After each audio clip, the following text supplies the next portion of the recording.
As we look at the topic of violence and its many categories, ranging from schoolyard bullying to domestic violence to apocalyptic variations of war, could I do that? Would I do that? Is there something deep within the psyche that's normally quiet or repressed, but at any given moment can come flaming out as a lynching, a spanking? Is violence only physical, or is it also deeply psychological?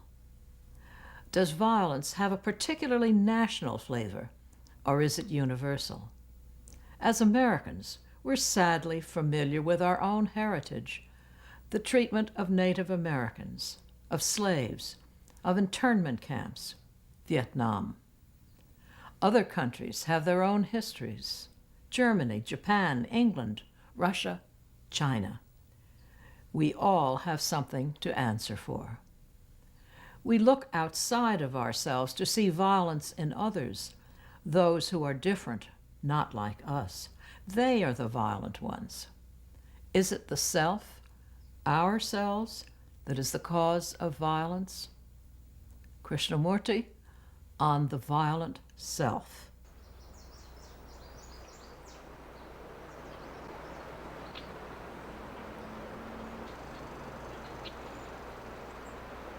Violence must exist as long as there is division outwardly and inwardly. Conflict is the very nature of violence. Look at it as though it was not separate from you. Greed is not separate from you. Suffering is not separate from you. Anxiety, loneliness, depression, all that is you. But our tradition, our education has said you are separate from that. Right? So, where there is separation, where there is duality, there must be conflict. Like the Jew, Arab, I'm taking that, probably you'll understand that better, between the conflict of two great powers, division and so on. So, it's you are that. You are not separate from that. The observer who says, I am violent, that observer is violence. Right? So, the observer is the observed.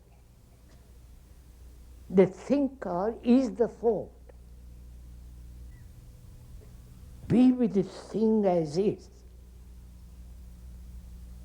which means you bring to it all your attention to it. Right? By analyzing, examining, that's all waste of energy. Whereas if you give your total attention, which is give all your energy to the feeling, then that feeling has total ending.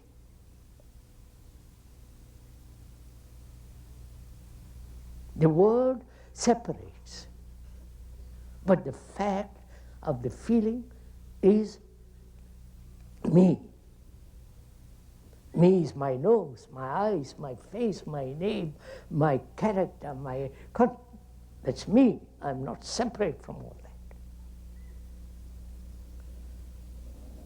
Therefore, you have fundamentally erased the cause of conflict. When you are that, therefore I remain with it. And when you remain with it, hold it, you are of that, that gives you tremendous energy. And that energy dissipates, ends that violence completely.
anger, imitation, conformity, obeying, all that is part of violence. And I happen to be violent, suppose. And I see, by looking at it very carefully, the causes of it. Step by step, I see it. And I do not know how to deal with it, to eradicate the cause. So I invent the non-violence as a lever to get rid of violence. I don't, right? So I'm escaping from the fact, from a fact to non-fact. So I stop that movement when I realize I'm escaping. Then I see I'm violent. Is violence separate from me? Or I am violent? Violence is part of me, like anger is part of me. Greed is part of me. Suffering is part of me. Anxiety, pain, depression, loneliness is me. But thought has separated the me from violence. I don't know if you realize. So I'm always acting on violence, suppressing it, rationalizing it, saying, finding excuses for it. But when I realize the thinker is the thought, right? The observer is the observed, then the division comes to an end. And where there is division, there must be conflict. So please follow this. I have totally eliminated conflict. The mind stops acting, but remains with it, doesn't escape from it. So when you remain with something entirely, completely, with all your attention, the thing disappears completely.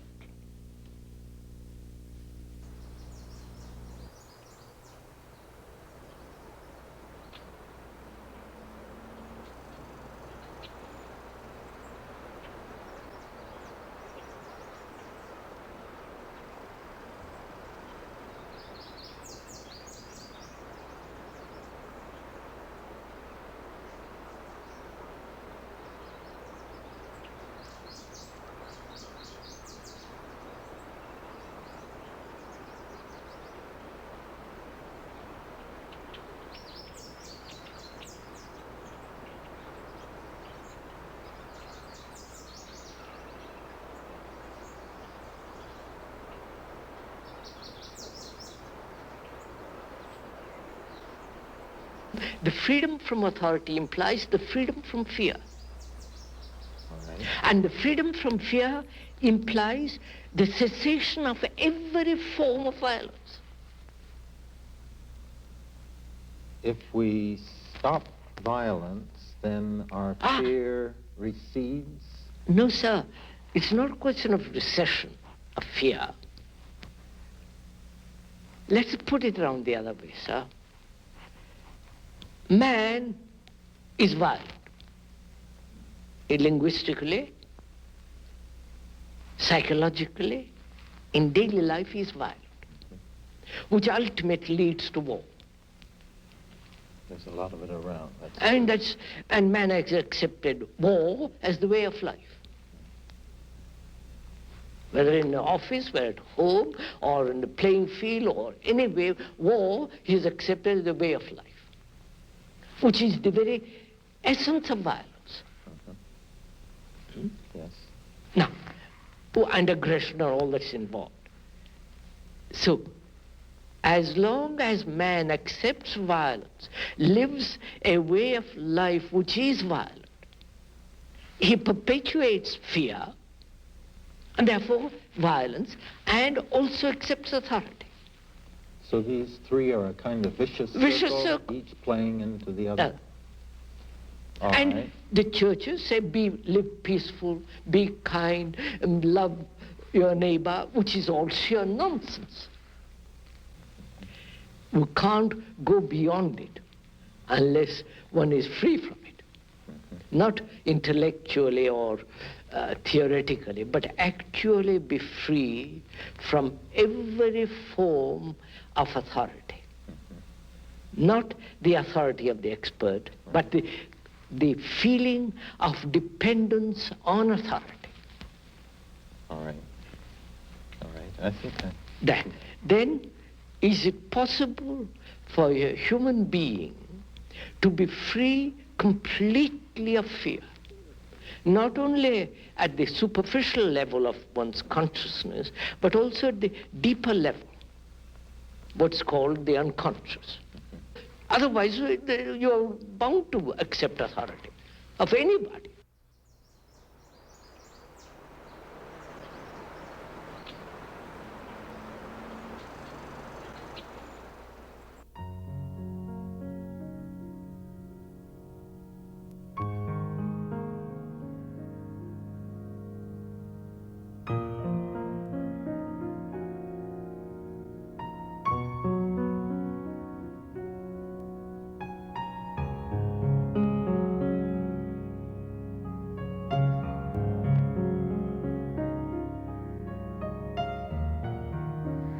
You are violent. Violent is not separate from you. Is it a fact that there is an observer different from anger? Careful, don't answer. Look at it carefully. Anger is me. I'm not different from anger. Right? Violence is me. Non-violence is not me. Right? That's just an idea. The fact is I'm violent. That's a fact. Non-violence is non-fact. But we pursue non-fact because we don't know how to deal with what it is. Right? That is, I've invented non-violence. This country is full of that, non-violence. At least they talk about it. But the fact is they're violent. The fact has no duality. You see that. I just discovered it. You understand? The fact has no opposite.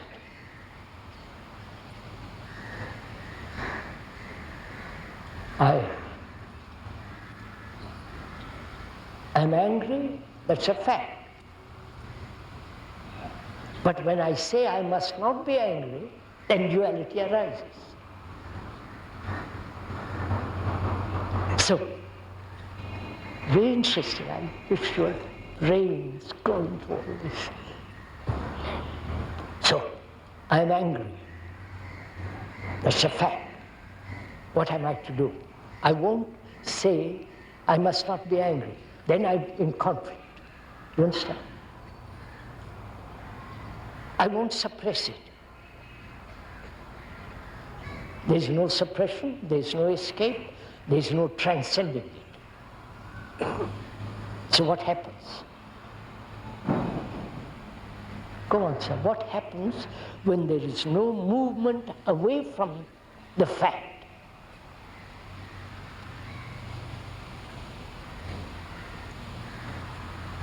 Go on. It is the movement away from it creates conflict, creates duality. And volumes have been written by clever Indians about duality. The speaker said there is no duality right from the beginning, because there is only the fact. But when I want to get over the fact, then I create duality. Right, sir? See, then what takes place? How to remain with the fact. Means not move away from the fact. Any movement away from the fact is conflict and duality. So, when you remain with the fact, what takes place? You work it out. I'm working it out. But you work it. What happens when you remain with the fact? Which means what? You are, I can tell you, you will say yes, yes, and go. You don't apply. When I move away from the fact, it is a wastage of energy. Right? So when there is no movement away from the fact, all energy is there. Which means complete attention there with the fact. And when there's complete attention, then it's like light, so being high-powered light being thrown on the fact. And then the fact reveals all its content. You understand?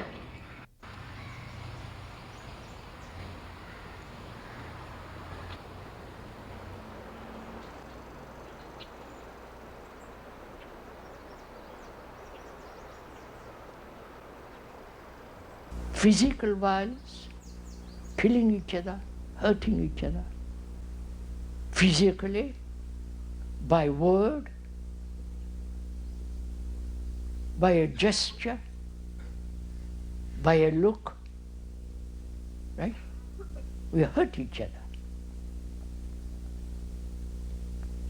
And what is violence? That's also part of violence. The word, the gesture, the blow, the bayonet, the ball. So, what is right action which will encompass the whole movement of violence? Right? What is right action? Right? Which is non-action. I don't know if you follow this. Any action born of violence is violence.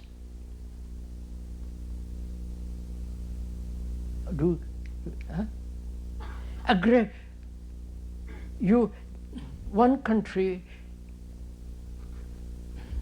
is aggressive, and you respond with aggressiveness to that country. This is what's happened. And that's positive action, which is considered positive action. You hit me, I hit you back.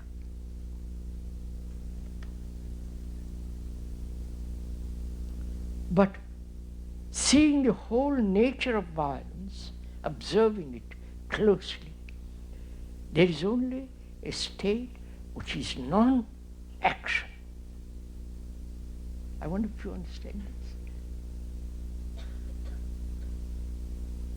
What is considered positive action with regard to violence in the ordinary accepted traditional sense is to retaliate.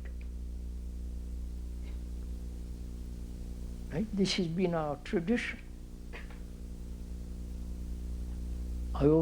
We own that particular piece of land miles away, and if anybody is aggressive, enters into that land, I send all my warships to it. This is what is happening all the world over.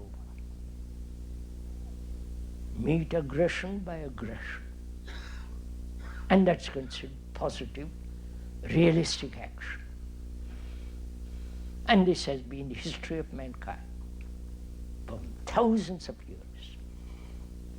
So when one investigates into this whole problem of violence, any movement from violence is still violence, right? If one understands this. Therefore, when there is violence, no response to violence, which is the most positive action.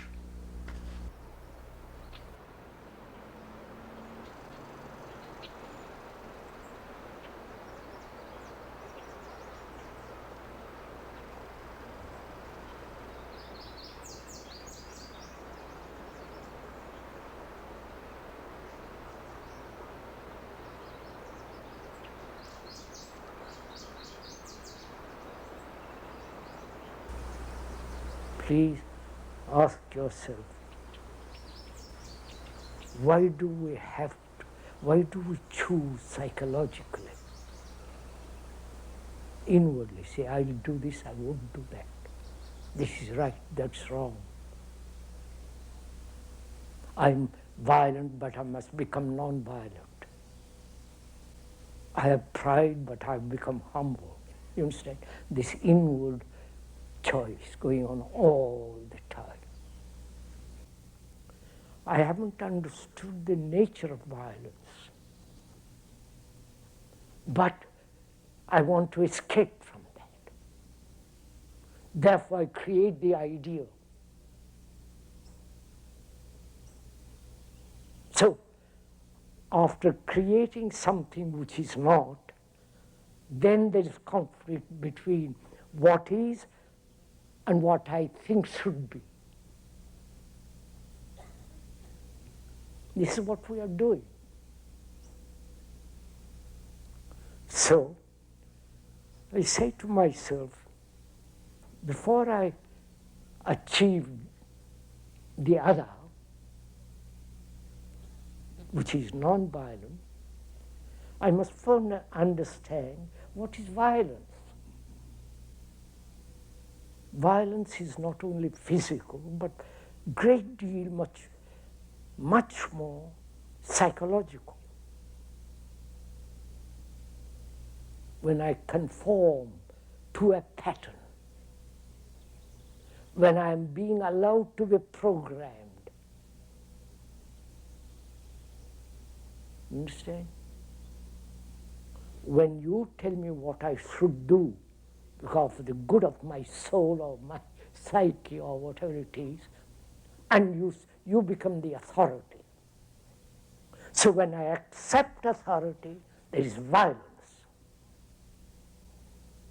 You understand? I'm confused. I'm disturbed. I want certainty. And you come along, the guru, the priest, the psychologist, the others, and they become the authority. I have created them out of my confusion, my disorder. So I realize, as long as there is an authority subjectively, either the experience which I've had, the memory of that experience which becomes the authority, follow all this, or the authority of somebody who says, I know, I will tell you all about it. The nasty, ugly gurus do all this, coining money. They are one of the most rich people in the world. Your evangelists, the churches, the tremendous organizations. They say, have faith, believe, accept. And I am so frightened, I say, and gullible, I accept it. So I am creating out of my disorder authority. So, one of the causes of conflict disorder is psychological acceptance of authority. That means, can one live without a single ideal, single authority, so that one lives in great order now, not tomorrow?